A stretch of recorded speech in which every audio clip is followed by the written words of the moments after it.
Hello aspirants, welcome to analogue IAS academy. So మనం ఒకటి ఎప్పుడు తెలుసుకోవాలి, failure is not the opposite of success, it is part of success. ఎందుకు ఇది పెట్టాను అంటే, సక్సెస్ వెళ్ళే రూట్లో మనకి చాలా అడ్డంకులు అనేవి వస్తూ ఉంటాయి. సో అలా వచ్చినప్పుడు దానికే మనం కృంగిపోకూడదు. సో మనం ముందుకు వెళ్తూ ఉండాలి. సో ఎప్పుడైతే మనకి ఫర్ అన్ ఎగ్జాంపుల్ మీరు ఒక మాక్ టెస్ట్ రాస్తున్నారు, క్లియర్ అవ్వలేదు, దానివల్ల మీరు డిసార్టిన్ అవ్వకూడదు. ఓకే, సో మీరు ఏం చేయాలి అంటే నెక్స్ట్ మళ్ళీ బాగా రాసేందుకు ట్రై చేయాలి. ఒకవేళ ఈ అటెంప్ట్ మీది క్లియర్ అవ్వలేదు అనుకోండి, మళ్ళీ నెక్స్ట్ అటెంప్ట్కి అంతకంటే ఎక్కువ ఎనర్జీతోటి మీరు చదివి ఎగ్జామ్ అటెంప్ట్ అనేది చేయాలి. సో ఎప్పుడైనా సరే ఫెయిల్యూర్స్ వస్తే that is not end of your life. So what you need to understand is that మీరు అచీవ్ చేయబోయే ఒక పెద్ద సక్సెస్లో ఇది ఒక పార్ట్ మాత్రమే. Is that okay? సో ఈరోజు మనం చదువుకునే ఇంపార్టెంట్ కరెంట్ అఫైర్స్ ఏంటో చదువుకుందాం. China's Yuan Wang spy ship in the Indian Ocean. So Indian ఓషన్లో వాళ్ళ యొక్క స్పై షిప్ అనేది తిరుగుతుంది. ఇది 3 ఏళ్ళ తర్వాత మనకి బే ఆఫ్ బెంగాల్లో మనకి కనిపించింది అనమాట. అంటే ఇండియన్ ఓషన్లో మనకి కనిపించింది. సో ఇది మనకి సెక్యూరిటీ కన్సర్న్స్ని రైజ్ చేస్తుంది. సో దీని గురించి మనం చదువుకుందాం. ఇక మనకి కాశీ హిల్స్లో లాక్టిఫ్లస్ కాషియానస్, ఇది మనకి ఒక ఎడిబుల్ మష్రూమ్. సో ఈ ఎడిబుల్ మష్రూమ్ పుట్టగొడుగు అనేది మనకి డిస్కవర్ అయింది. ఇది మేఘాలయలో ఉంది. ఇంకా క్లీన్ ప్లాన్ ప్రోగ్రామ్ అనేది మనకి 2024, దీని గురించి మనం చదువుకుందాం. ఆ తర్వాత ఎక్స్ట్రీమ్ న్యూక్లియర్ ట్రాన్సియెంట్స్, సో దీనే మనం ఈఎన్టీస్ అని చెప్పేసి అంటాము. సో ఇది మనకి కాస్మిక్ ఎక్స్ప్లోజన్లో ఒక ప్రధానమైన పాత్ర అనేది పోషిస్తుంది. సో మనకి సూపర్నోవా ఎక్స్ప్లోజన్స్ గురించి, బ్లాక్ హోల్ గురించి, ఇలాంటి వాటన్నిటికీ సంబంధించిన ఇన్సైట్స్ మనకి వస్తాయి. ఇక next 28th national conference on e governance 2025 ఇది జరిగింది. ఇంకా supreme court presidential reference on governors power. So ఈ ఆర్టికల్ 200, 201 కాన్స్టెంట్గా మనకి 2 months నుంచి మనకి న్యూస్లో రావటం అనేది మనం చూసుకున్నాం. Article 143 is also in the news. So వీటన్నిటి గురించి మనం చదువుకుందాం. ఎందుకంటే గవర్నర్స్ అనేవాళ్ళు it is an office which represents centre in a state. So అక్కడ మనకి స్టేట్లో ఎలక్టెడ్ అయిన గవర్నమెంట్కి అలాగే రిప్రజెంటేటివ్ ఆఫ్ సెంటర్కి మధ్య వస్తున్న ఒక ఇష్యూయే మనకి కాన్స్టెంట్గా ఇది న్యూస్లో ఉండటం అనేది మనం చూడొచ్చు. Okay, so with all these articles let us move on to the very first article of the day. China's Yuan Wang spy ship in the Indian Ocean 2025, ఇది మనకి సైట్ అయింది. బట్ బిఫోర్ దాట్ మీకు ఒకటి చెప్పాలి.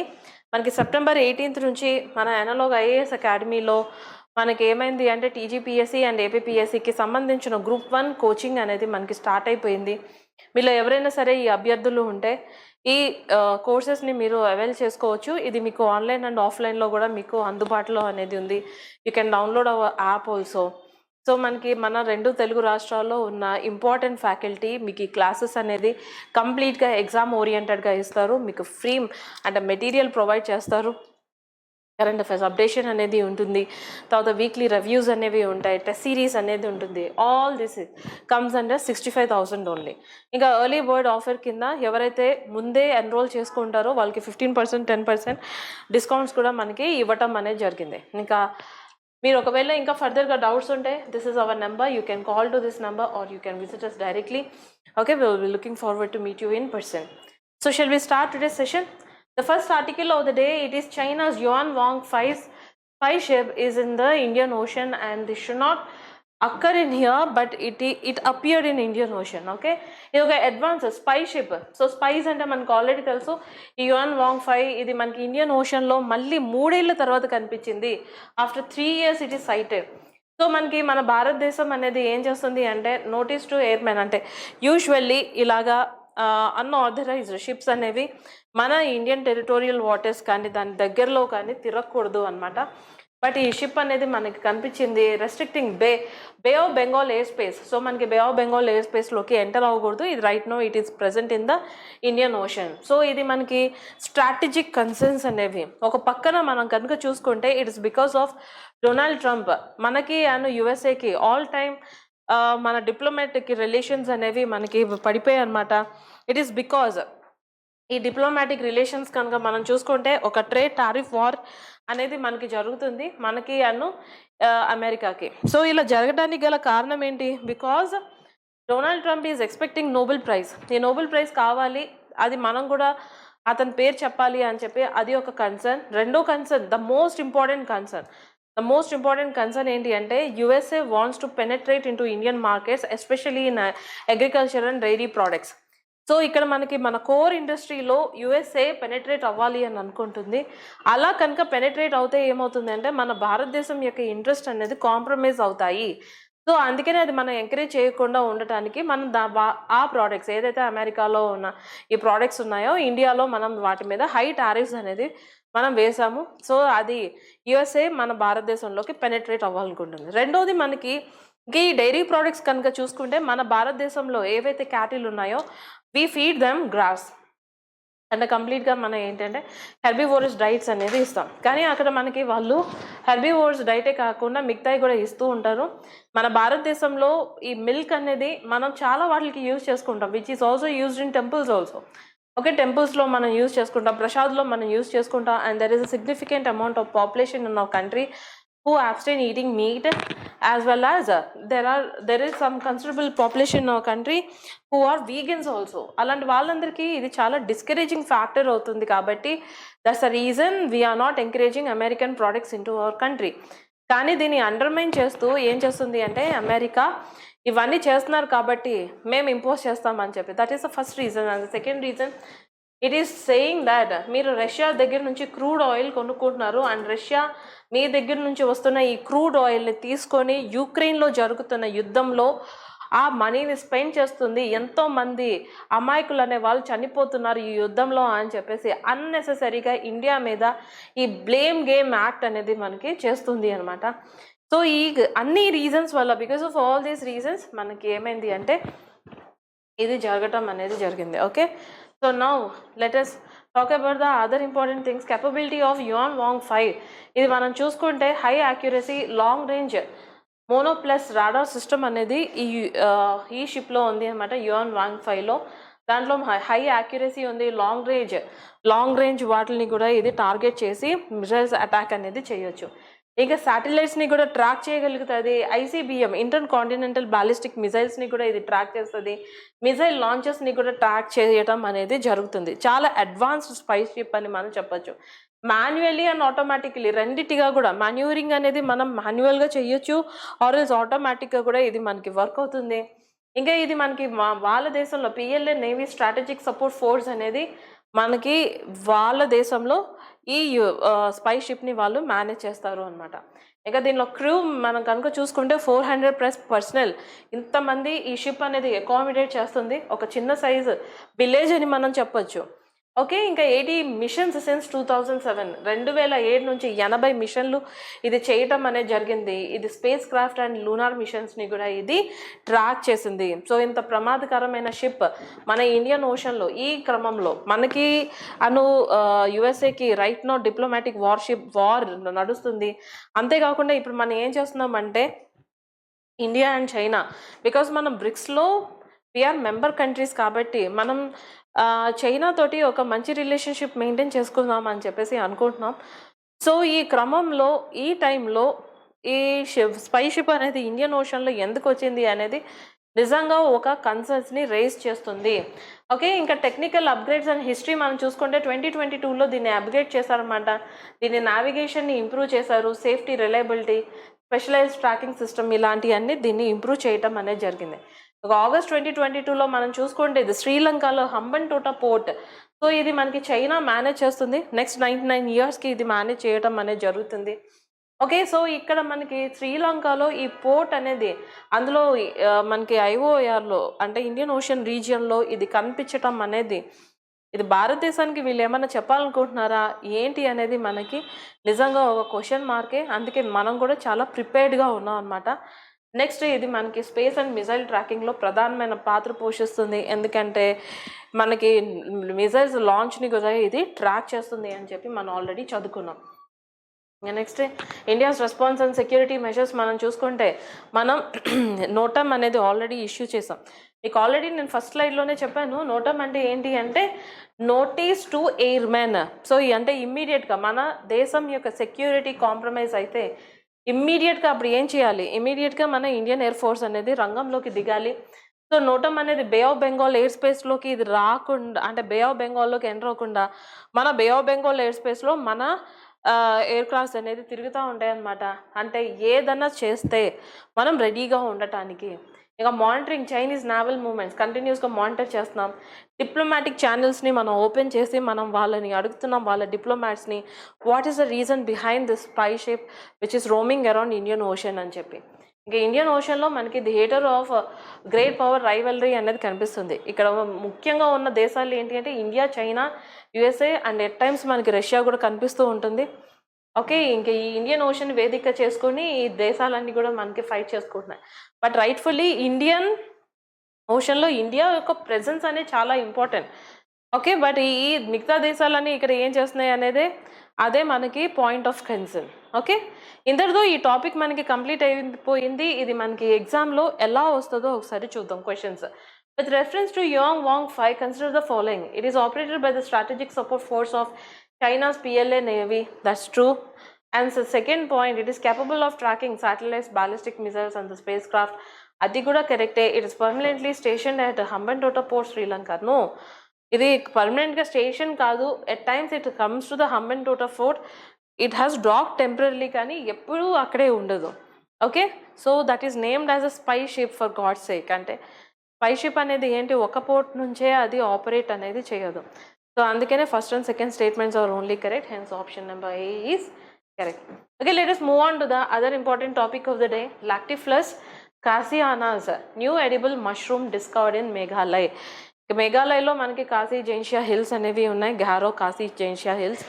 ఈ Garo Khasi Jaintia hills మనం కనుక చూసుకుంటే ఈ హిల్స్లో ఇక్కడ నివసించే ట్రైబ్స్కి పేరుతోటి ఈ హిల్స్కి పేరు ఇవ్వటం అనేది జరిగింది. ఓకే, సో ఇక్కడ మనకి దీన్ని కాసియానస్ అని చెప్పేసి పిలిచారు. ఎందుకు, మనకి ఆ కాశీ హిల్స్ దగ్గర కనిపించింది కాబట్టి. సో అలా దానికి ఆ నామెన్క్లేచర్ అనేది వచ్చింది, ఆ నామకరణం అనేది జరిగింది. దీని కాంటెక్స్ట్ మనం చూద్దాం. This is a edible mushroom. ఇది తినచ్చు అనమాట. ఇది మనకి నార్త్ ఈస్ట్లో మనకి మేఘాలయలో కాశీ హిల్స్లో మనకి కనిపించింది. దీని సైంటిఫిక్ నేమ్ మనం ఆల్రెడీ తెలుసున్నాం, లాక్టిఫ్లస్ కాసియానస్ అని చెప్పి. దీని కాశీ ట్రైబ్స్ వాళ్ళ లోకల్ లాంగ్వేజ్లో ఇట్ ఐగోనా అని చెప్పేసి పిలుస్తారు. అయో నా అని చెప్పి. I really don't know that pronunciation. Try to search about this pronunciation. Okay, so that is how it is, it must be pronounced in some way. అది దాని యొక్క స్పెల్లింగ్. ఓకే, దీని యొక్క డిఎన్ఏ సీక్వెన్సింగ్ ఏం చెప్పింది అంటే మనకి దీని మోడర్న్ టాక్సానమీ అంటే ఈ పేరుని దీనికి సజెస్ట్ చేసేలాగా మనకి కనిపించింది. ఇంకా మనకి హైలైట్స్ ఏమని దీని యొక్క డిస్కవరీ మనకి ఏమని చెప్తుంది అంటే indigenous knowledge and modern science వీటిని యూజ్ చేసి ఈ మష్రూమ్ గురించి మనకి తెలుసుకోవటం అనేది జరిగింది. ఇంకా ఈ సైంటిఫిక్ వ్యాలిడేషన్ మనం చూసుకుంటే బొటానికల్ సర్వే ఆఫ్ ఇండియా వీళ్ళు, ఇంకా సెయింట్ జేవియర్ కాలేజ్ తుమ్కా, ఇంకా మహిడోల్ యూనివర్సిటీ థాయిలాండ్, వీళ్ళందరూ కలిసి దీనికి ఇది సపరేట్గా మనకి ఇంకొక టాక్సోనామికల్ క్యారెక్టరిస్టిక్స్ ఒక డిఫరెంట్ మష్రూమ్ అనేది కనిపించిందని చెప్పారు. ఫీల్డ్ సర్వేస్ చేస్తారు, మైక్రోస్కోపిక్ ఎగ్జామినేషన్, జెనెటిక్ అనాలిసిస్ ఇవన్నీ చేసిన తర్వాతే ఈ నిర్ణయానికి వచ్చారనమాట. ఇంకా మిల్క్ క్యాప్ జీనస్ లాక్టిఫ్లస్ సెక్షన్ గిరార్డి దీనికి సంబంధించింది అనమాట ఇది. ఇంకా దీని యొక్క డిస్టింక్టివ్ ఫీచర్స్ ఒకసారి మనం చూసుకుందాం. Chocolate brown cap and larger cystidia అనేది మనకి ఉంటుంది. ఓకే, దీనిపైన మనకి చూడండి ఇక్కడ చాక్లెట్ కవర్ మనకి కనిపిస్తుంది కదా, ఇంకా లార్జర్, సో ఇది చాలా పెద్దగా ఉండటం అనేది మనకి చూడొచ్చు. సో ఇది మనకి కాశీ పైన్ ట్రీస్ దగ్గర అప్రాక్సిమేట్లీ 1600 మీటర్స్ ఆల్టిట్యూడ్, అంటే సముద్ర మట్టానికి మీన్ సీ లెవెల్ కంటే 1600 మీటర్స్ ఎత్తులో ఇది మనకి కనిపిస్తుంది. ఇక దీని కాంట్రిబ్యూషన్ టు ఇండియన్ మైకాలజీ అంటే you already know when our ology comes in the సఫిక్స్లో మనకి కనుక ఆలజీ ఉంటే which means science of study, so which implies it is the science of study. ఆంథ్రోపాలజీలో కూడా మనకి ఆలజీ ఉంటుంది, అంటే it's the science of study of human kind అని చెప్పి. సోషియాలజీలో కూడా మనకు కనిపిస్తుంది science of study of society. Mycology అంటే it's the science of study of mushrooms. Okay, fungus, mushrooms కాదు ఫంగస్. సో వాటిని మనం, ఎందుకంటే mushroom is also a fungus. చాలామంది అది వెజిటేరియన్ అనుకుంటారు. సో మనకి డిఫరెంట్ ఇంటర్ప్రిటేషన్స్ అనేవి ఉంది.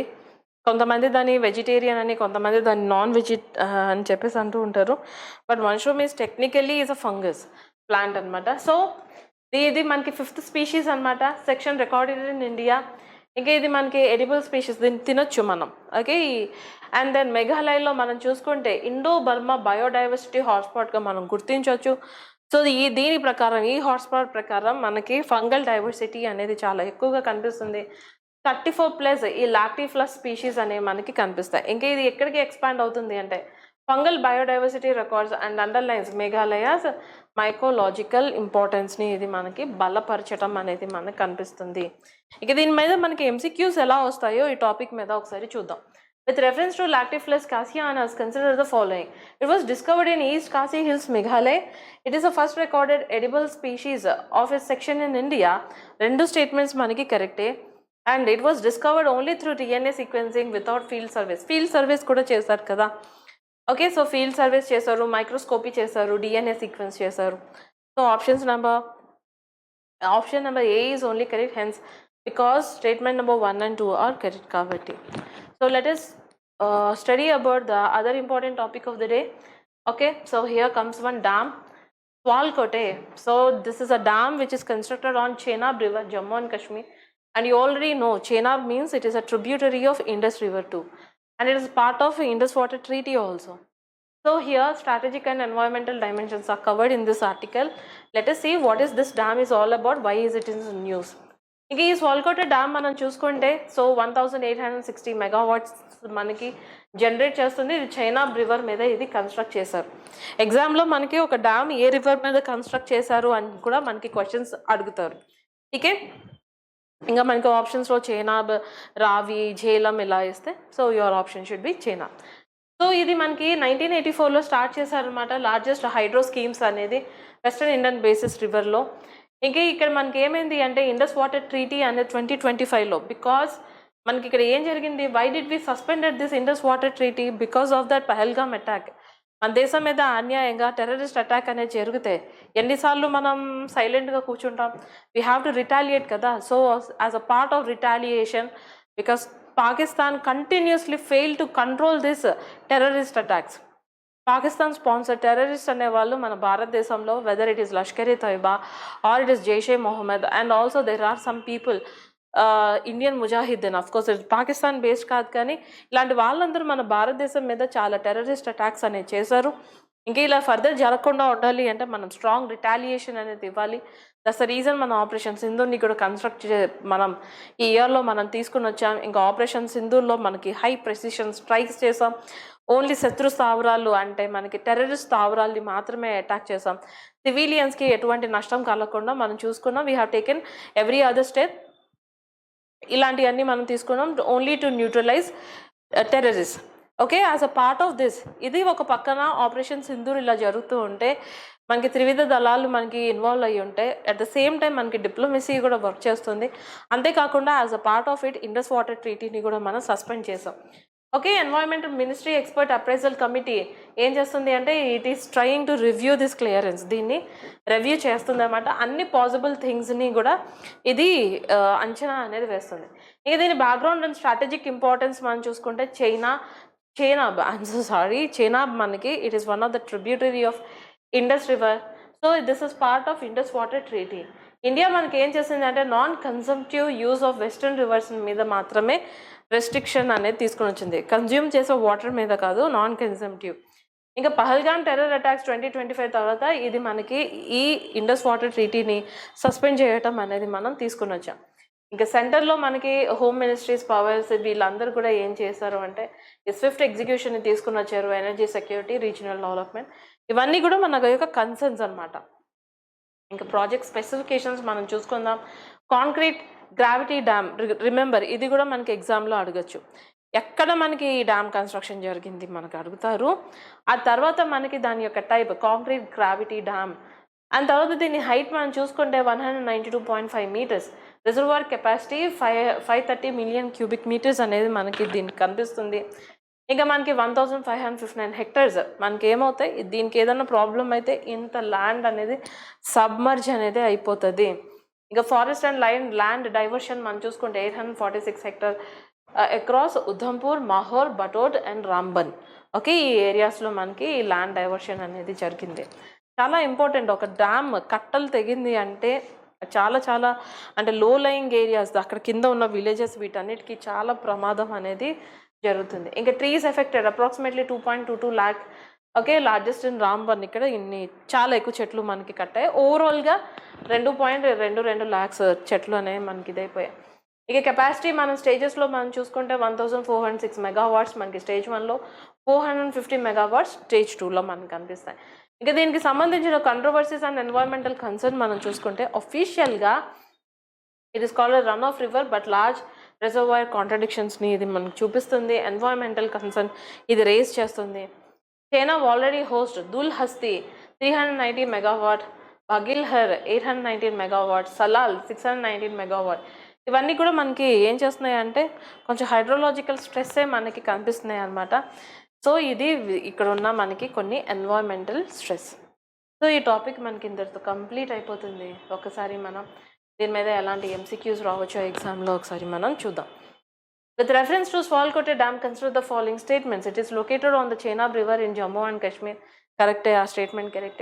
It is classified as a run-off river project with no reservoir. No, దాంట్లో మనకి largest reservoirs అనేవి మనకి ఉన్నాయి అన్నమాట. ఇక it has been exempted from the cumulative impact and carrying capacity studies. That is also correct. Okay.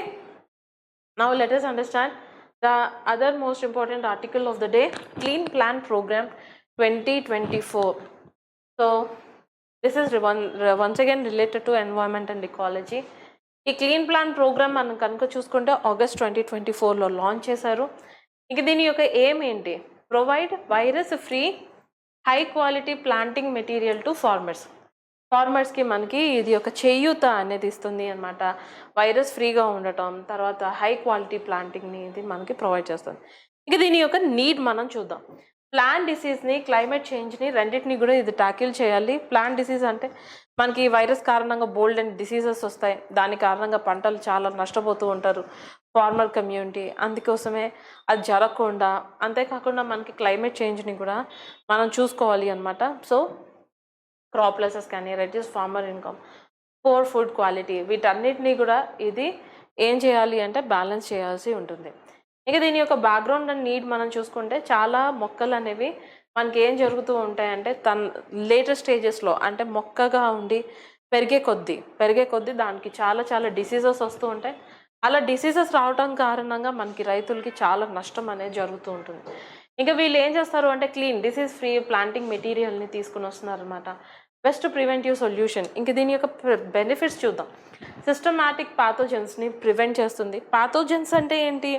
Disease causing ఏజెంట్స్ని మనం ఏమంటామంటే pathogens. ఈ పాథోజెన్స్ స్టడీనే మనం పాథాలజీ అని చెప్పేసి అంటాం. ఓకే, సో ఇప్పుడు మనకి ఏం చేస్తారు అంటే ఈ స్కీమ్ కారణంగా హై ఈల్డ్ రావటం, పంట చాలా ఎక్కువ చేతికి రావటం, క్రాప్ క్వాలిటీని మెరుగుపరచడం, దాని యొక్క షెల్ లైఫ్ని కూడా పెంచడం అనేది జరుగుతుంది.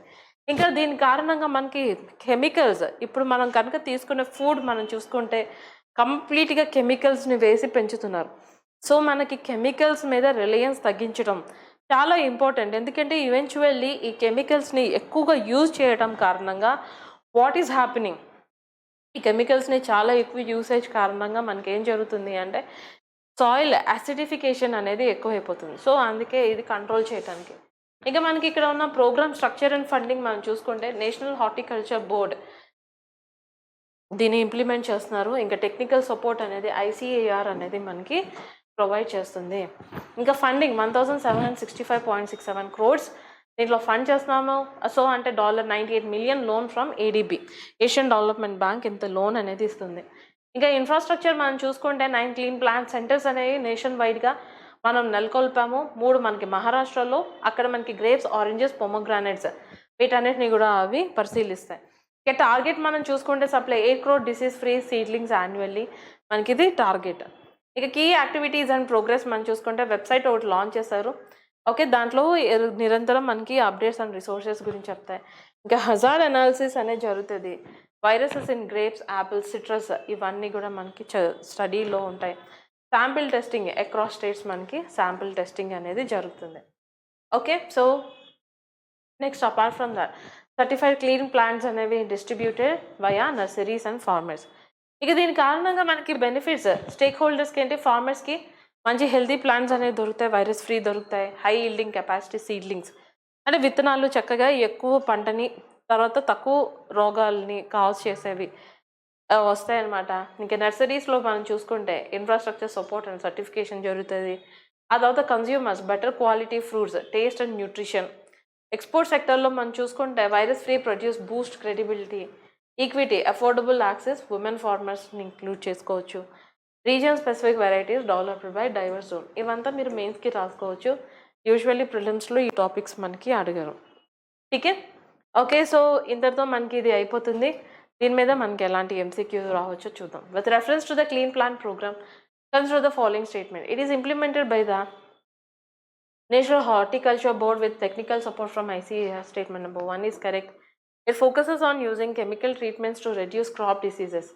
కెమికల్స్ మీద రిలే అవ్వకుండా ఉండటమే ఈ క్లీన్ ప్రోగ్రామ్, ఈ క్లీన్ ప్లాన్ ప్రోగ్రామ్ యొక్క ఉద్దేశం. So statement number 2 is incorrect. Statement number 3, 9 clean plan centres will be setup across the India. మహారాష్ట్రలో మనకి గ్రేప్స్, ఆరెంజెస్, పొమోగ్రానైట్స్ గురించి మనకి స్టడీ కూడా జరుగుతుంది. అంతే మనకి ఇక్కడ statement number 1 and 3 are only correct. So hence option number B is correct. Is it okay? So now let us discuss the other article of the day. This is about the space. Personally నాకు చాలా నచ్చుతాయి స్పేస్కి సంబంధించిన ఏ articles అయినా. Extreme nuclear transients, the brightest cosmic explosions. So cosmic explosions అంటే మనకి for an example ఇప్పుడు ఒక స్టార్ ఉంది. స్టార్ దాని యొక్క లేటర్ ఏజ్లో మన సన్ కంటే ఎక్కువ మాస్ ఉంటే, if its mass is more than our sun, అప్పుడు ఏం జరుగుతుంది, దాని యొక్క కోర్ అనేది ష్రింక్ అయిపోతూ ఉంటుంది. సో ఈ కోర్ గెట్స్ ష్రింక్. ఓకే, ఇంకా దాని యొక్క అవుటర్ కోర్ మనం చూసుకుంటే ఇట్ కీప్స్ ఆన్ ఎక్స్పాండింగ్. దాని యొక్క అవుటర్ కోర్ మనకి ఎక్స్పాండ్ అయిపోతూ ఉంటుంది. ఇలా మనకి కోర్ ష్రింక్ అయిపోతూ ఉంటుంది. అవుటర్ లేయర్స్ అనేవి మనకి ఎక్స్పాండ్ అయిపోయిన తర్వాత దీనే మనం రెడ్ జైంట్ స్టార్ అని చెప్పేసి అంటాం. ఆ తర్వాత మనకి ఈవెన్చువల్లీ మనకి ఏమవుతుంది అంటే this layer will actually breakout. అదే మనకి సూపర్ నోవా ఎక్స్ప్లోజన్ అని చెప్పేసి అంటాం. ఇదే మనకి dwarf planets usually they won't undergo this kind of things. Okay, so మనకి ఇలా జరుగుతుంది. ఈవెన్చువల్లీ ఈ కోరే ఇంకా ష్రింక్ అయ్యి ఇది మ్యాగ్నెటార్గా అంటే మ్యాగ్నెటార్గా, న్యూట్రాన్ స్టార్ అంటే న్యూట్రాన్ స్టార్గా, eventually this will turn out into black hole also at times.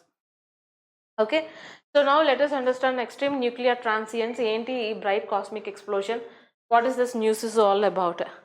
Okay, so మనకి కాస్మిక్ ఈవెంట్స్ని డిస్కవర్ జరుగుతుంది అన్నమాట. దానే ఎక్స్ట్రీమ్ న్యూక్లియర్ ట్రాన్సియన్స్ అంటే బెటర్ టెలిస్కోప్స్ ఇవన్నీ యూజ్ చేయటం కారణంగా స్పేస్లో మనకి ఇంతకుముందు కూడా తెలుసు సమ్ స్పేస్ ఎక్స్ప్లోజన్స్ జరగటం అనేది మనకి తెలుసు. ఇంకా బెటర్గా అండర్స్టాండ్ చేసుకుంటున్నాం ఇప్పుడు. ఓకే, సో ఇక్కడ మనకి ఎనర్జీ ఇలా ఎక్స్ప్లోజన్ జరిగినప్పుడు huge amount of energy is released. So అలాగే మనకి 10x greater than the gamma ray burst. So remember this thing, GRBs అంటే gamma ray burst.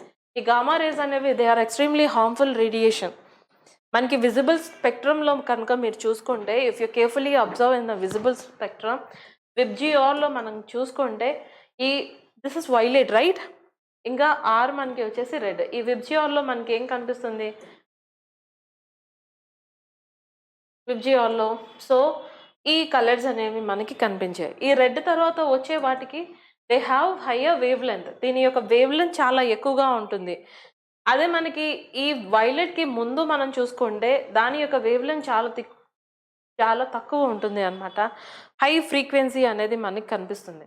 Like alpha, beta, gamma, X rays, UV rays, these are all some harmful rays. So మనకి cancer ట్రీట్మెంట్లో మనకి ఏం use చేస్తూ ఉంటారు, ఈ alpha, beta, gamma rays. Why?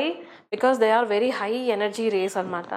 These energy rays will directly penetrate in to our body and they will cause damage to the cells which are inside our skin.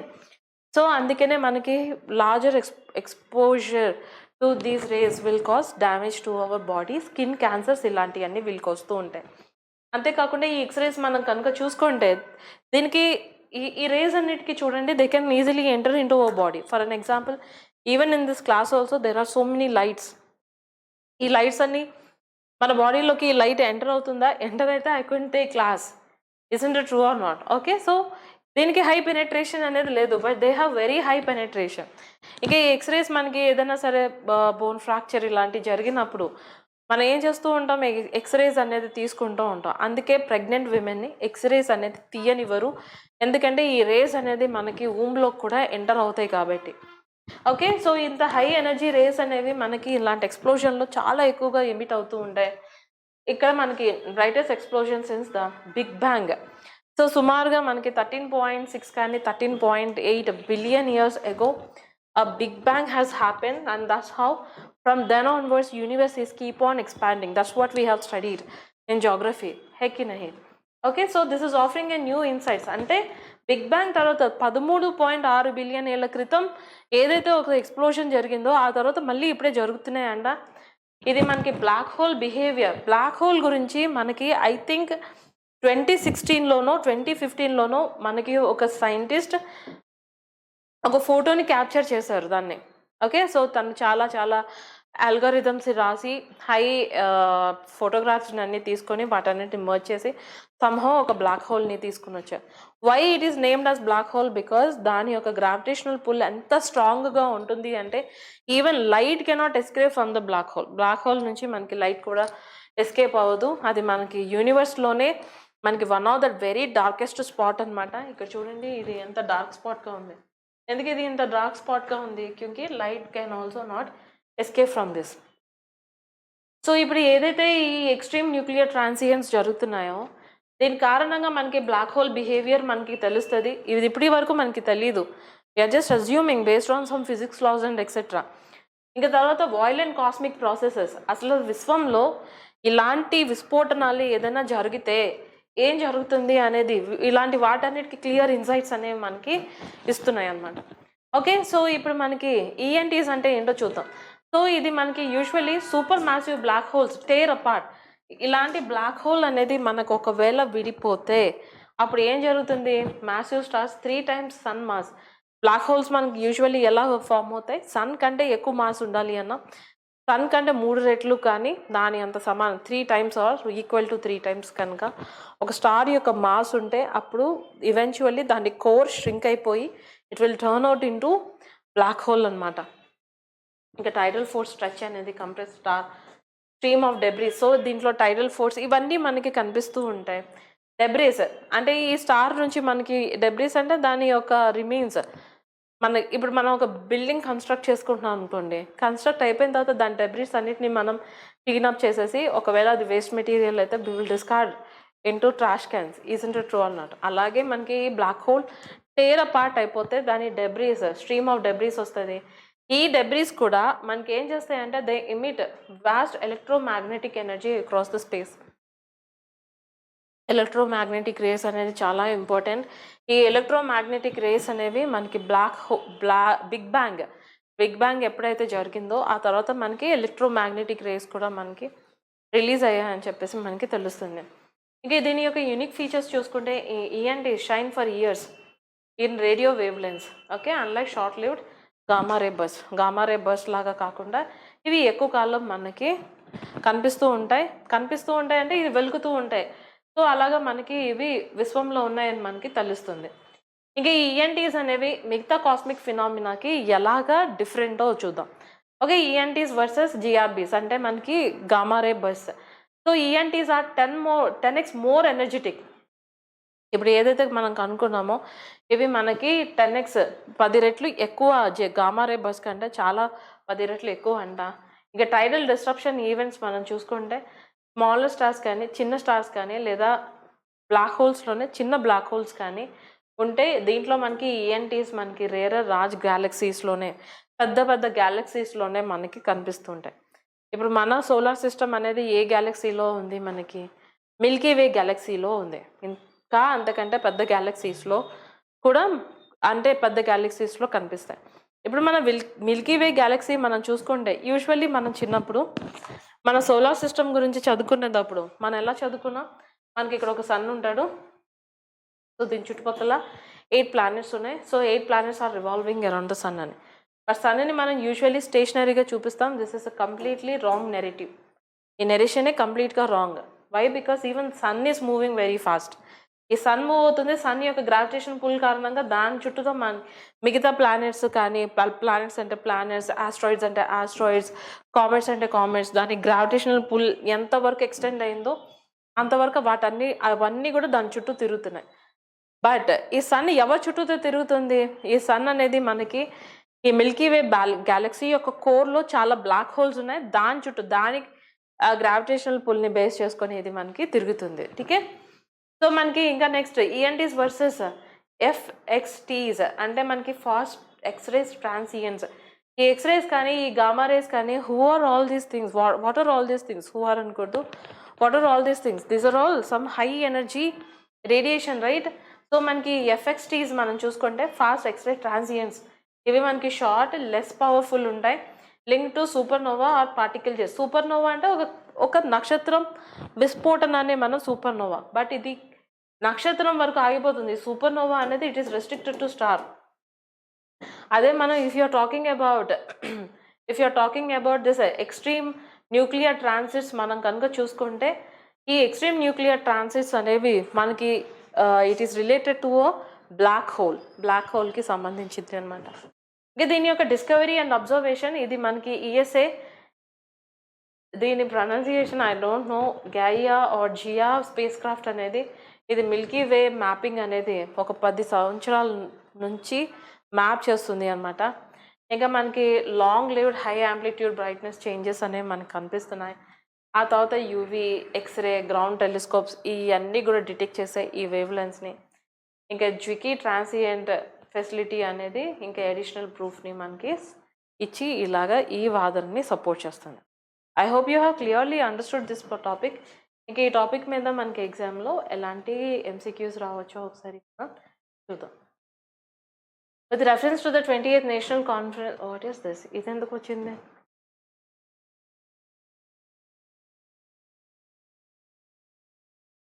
I'm so sorry guys, దీనిలో మనకి I don't know, somehow this is actually mixed.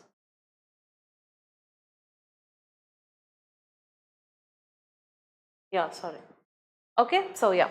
With reference to extreme nuclear transient, consider the following. They are more powerful than gamma ray bursts. Adi correct. They are caused when supermassive black holes tear apart massive stars. Adi kuda correct. They last only a few seconds and are observed mainly in X-rays. No, అవి చాలా years ఉన్నాయి. అదే కదా మనం ఇప్పుడు తెలుసుకుంటున్నాం. Okay, so years ఉంటాయి, radio wavelengths అనేవి ఉన్నాయి, unlike the short GRBs and FXTs. So ఇంతటితో ఈ టాపిక్ కంప్లీట్ అయిపోయింది. Now let us move on to the other important topic of the day, 28th national conference on e governance 2025. మళ్ళీ ఆంధ్రప్రదేశ్ గురించి మనకి ఇంకొక news article అనేది మనకి వస్తుంది.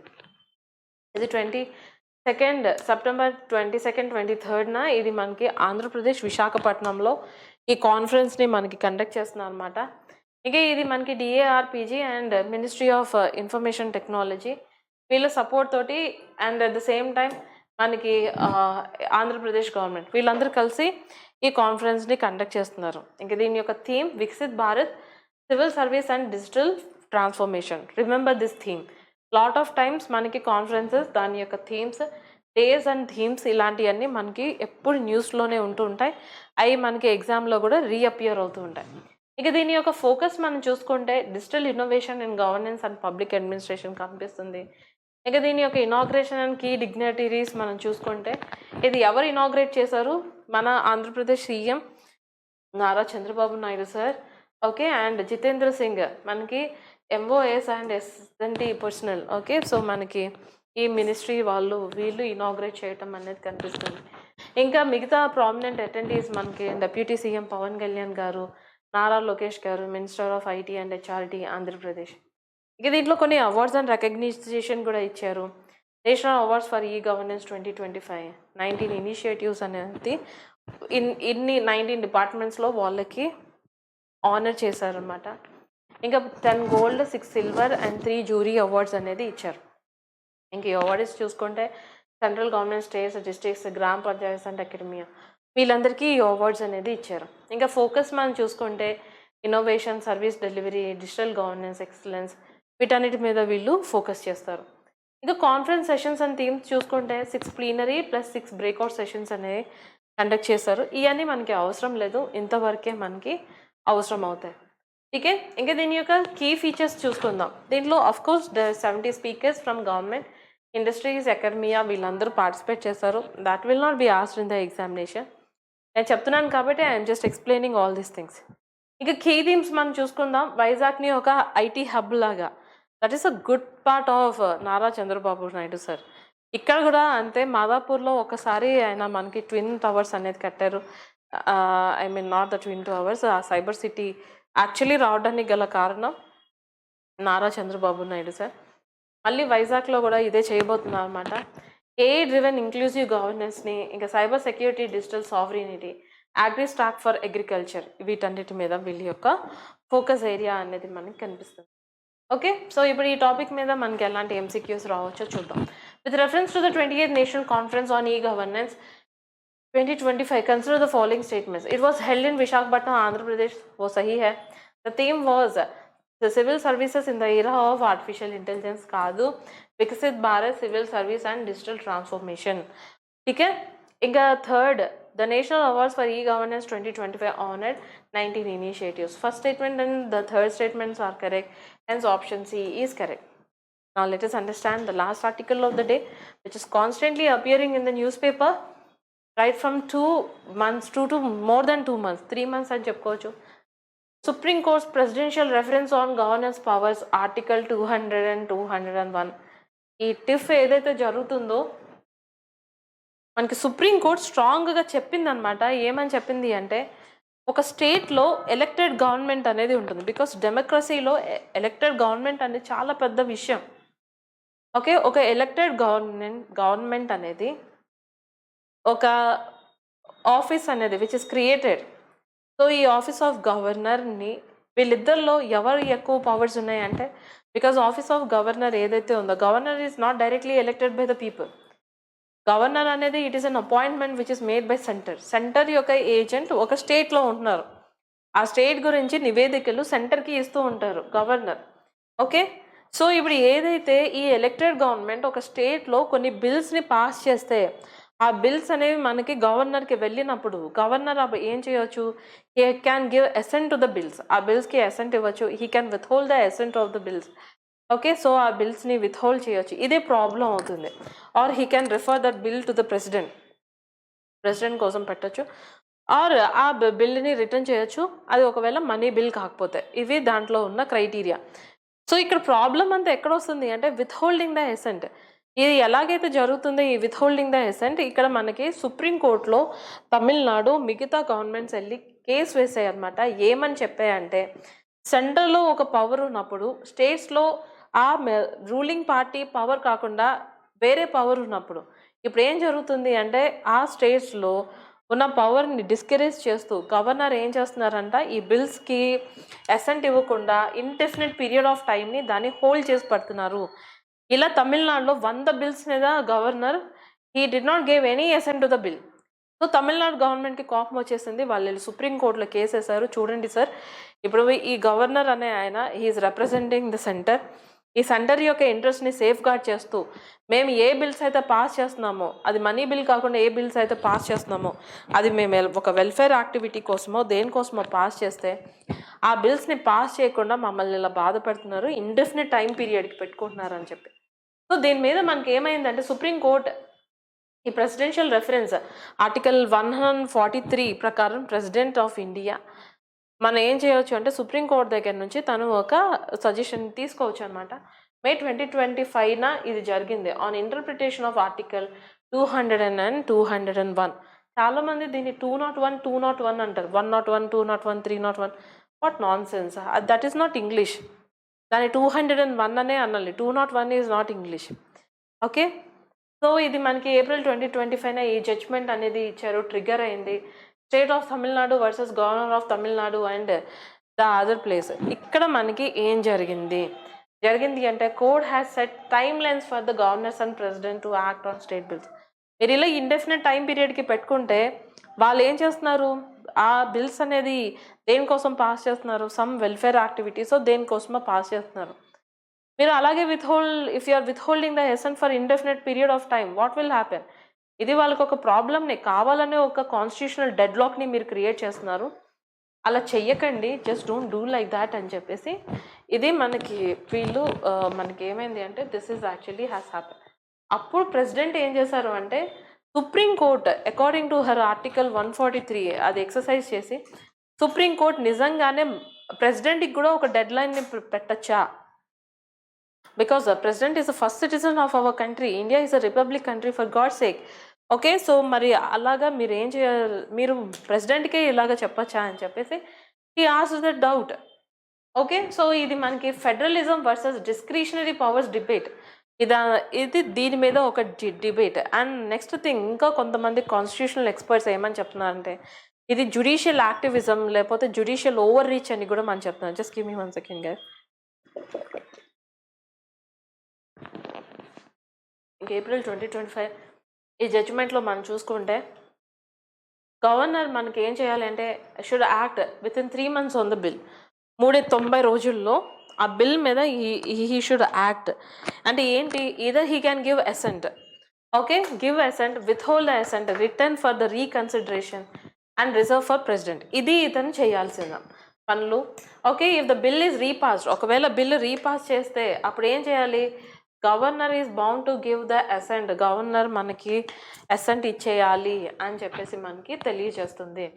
ఇక ప్రెసిడెంట్ కూడా అంతే అనమాట, గవర్నర్స్కే కాదు ప్రెసిడెంట్ కూడా 3 నెలల్లోనే తను ఏం చేయాలి, 3 months టైం పీరియడ్ తీసుకుని ఆలోచించి ఆ తర్వాత అతను ఏం చేయాలి, he is bound to decide on the reserve bills.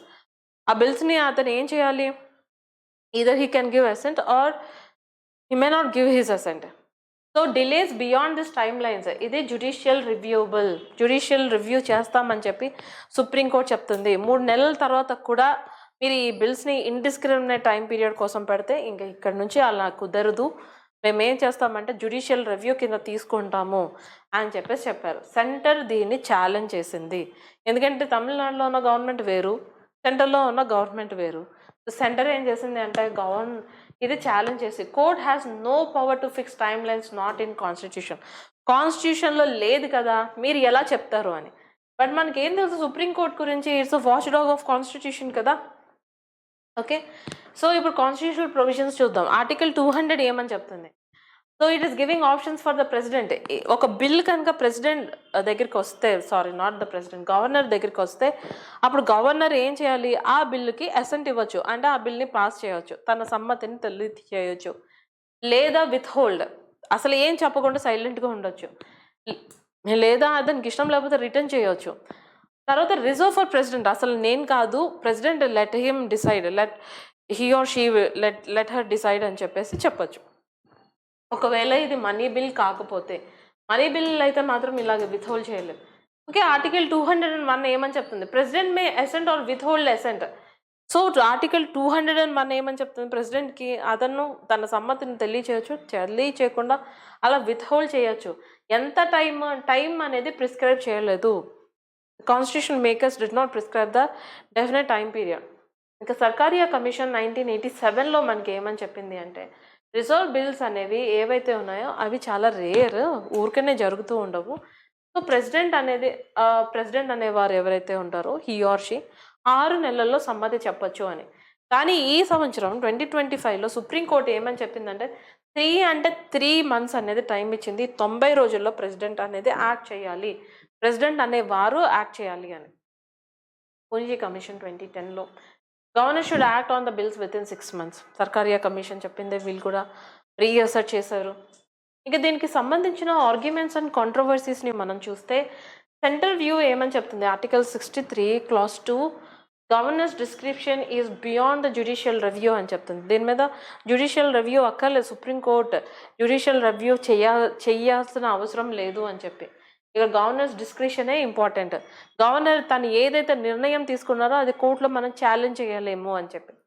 ఇక political issues state and centre అనేది ఏంటి, అది జ్యుడిషియలైజ్డ్ అవ్వకూడదు అని చెప్పేసి ఇది మనకి తెలియజేస్తుంది అన్నమాట. ఇంకా స్టేట్స్ వ్యూ మనం చూసుకుంటే, సో స్టేట్స్ ఏమని చెప్తున్నారు, ఈ గవర్నర్స్ అనేవాళ్ళు ఒకవేళ సెంటర్లో సేమ్ గవర్నమెంట్, స్టేట్లో సేమ్ గవర్నమెంట్ ఉంటే అప్పుడు ఇలాంటి ఇష్యూస్ రావట్లేదు. సెంటర్లో వేరే పవర్ ఉండి స్టేట్స్లో వేరే పవర్ ఉంటే స్టేట్స్లో ఉన్న పవర్ని డిస్కరేజ్ చేస్తూ, సో స్టేట్లో ఉన్న పవర్ని డిస్కరేజ్ చేస్తూ యూజువల్లీ ఇలాంటి ఒక ఆర్టికల్స్ని పాస్ చేస్తున్నారు. అంటే గవర్నర్ కావాలని విత్హోల్డ్ చేసి పెడుతున్నారు. ఇలా జరగడం కారణంగా స్టేట్స్ యొక్క ఇంట్రెస్ట్ని డిస్కరేజ్ చేస్తున్నారు అని చెప్పారు. ఇక let us see about the judicial interpretation. అంతకుముందు పొలిటికల్ ఇంటర్ఫియరెన్స్ అనేది అది జెన్యూన్ కదా అని చెప్పి ఇలాంటి కాన్స్టెంట్గా ఈ ఇష్యూస్ అనేవి జరుగుతున్నాయి. ఇక జ్యుడిషియల్ ఇంటర్ప్రిటేషన్ని ఒకసారి మనం చూద్దాం. So what is this judicial interpretation is saying about supreme court reads governor shall in article 200 as mandatory not discretionary.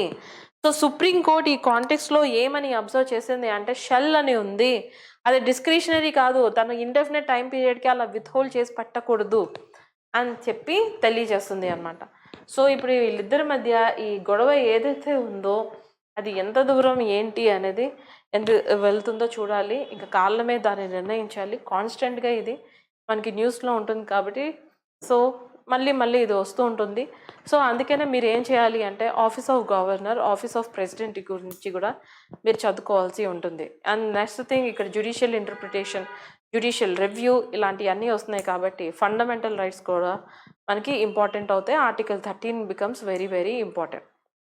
Is that okay? So ఇంతటితో మనకి ఈ ఆర్టికల్ అయిపోతుంది. సో దీని మీద మనకి ఎలాంటి క్వశ్చన్ రావచ్చో చూద్దాం.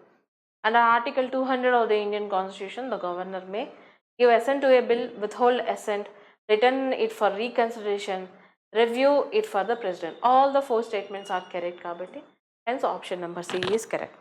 ఇంతటితో ఈరోజు కరెంట్ అఫైర్స్ అనేవి మనకి అయిపోయింది. మళ్ళీ రేపు ఇంపార్టెంట్ కరెంట్ అఫైర్స్ తోటి మేము ముందుకు వస్తాము. మీకు కనుక మా కాంటెంట్ కనుక నచ్చితే do like, share and subscribe. ఈ పీడిఎఫ్ కావాల్సిన వాళ్ళు టెలిగ్రామ్లో అనలాగ్ ఐఏఎస్ అకాడమీ అని చెప్పి మా టెలిగ్రామ్ ఛానల్లో ఉంది. అక్కడ ఈ పీడిఎఫ్ అనేది మీకు ప్రొవైడ్ చేయబడుతుంది. సో ఇంకా మా టెలిగ్రామ్ ఛానల్లో జాయిన్ అవ్వకపోతే మీరు ఇప్పుడే జాయిన్ అవ్వండి. మీకు మా కాంటెంట్ నచ్చితే మీరు మాకు సబ్స్క్రైబ్ చేసి లైక్ చేసి మాకు ఒక ఇంట్రెస్ట్ని క్రియేట్ చేయండి. Thanks for your time. Will meet in the session. Till then take care and by.